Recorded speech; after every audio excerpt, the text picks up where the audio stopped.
Bonjour tout le monde. Alors, du coup, vous allez me dire si cette vidéo-là ça passe bien, si le son il est bon, si le format ça vous va, si quelque chose va pas ou si tout va bien, pour que je puisse après en faire d'autres.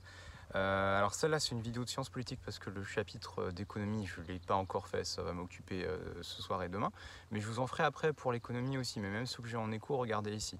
Bon bah, j'espère que vous allez tous bien, que le confinement se passe bien, puis vous allez pouvoir voir au fur et à mesure des vidéos, là, les cheveux ils vont pousser, la barbe elle va pousser, s'il continue d'y avoir du soleil comme ça, le bronzage aussi.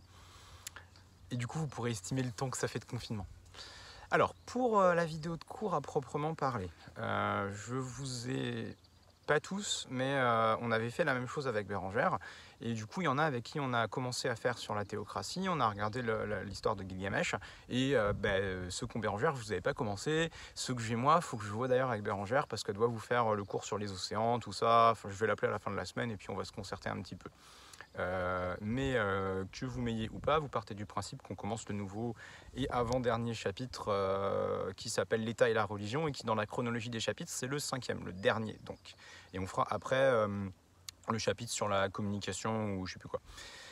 Alors du coup, pour essayer de vous faire quelque chose de court et de clair, ce qui n'est pas forcément ma spécialité, pour commencer, donc le rapport entre État et religion. Vous avez des États qu'on appelle des théocraties, qui sont des États où le pouvoir est basé sur la religion.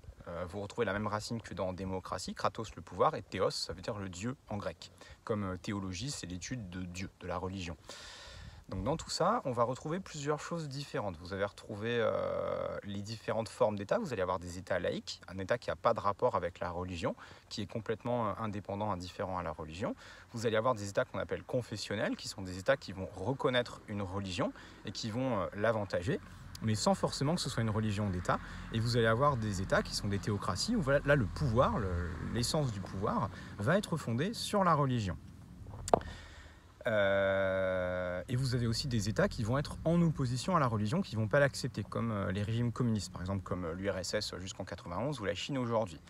Dans une théocratie, vous avez un rapport qui est essentiel entre l'organisation de la société, qui est basée sur la religion, et le pouvoir politique, qui est aussi basé sur une religion. Votre dirigeant d'une théocratie, c'est à la fois un chef politique et un chef religieux.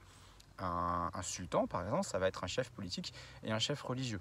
Voilà, j'ai pas d'autres exemples qui me viennent à l'esprit, mais une théocratie, ça ne peut fonctionner que si votre société est basée sur la religion. Si vous avez une société indépendante de la religion, du coup, vous n'avez pas de théocratie qui fonctionne parce que vous ne pouvez pas baser votre pouvoir sur quelque chose qui, du coup, n'est pas bien implanté. Enfin, par exemple, nous, aujourd'hui, en France, une théocratie, ça ne marcherait pas parce que les gens, ils n'ont pas assez de ferveur religieuse. Ok ? Enfin, voilà.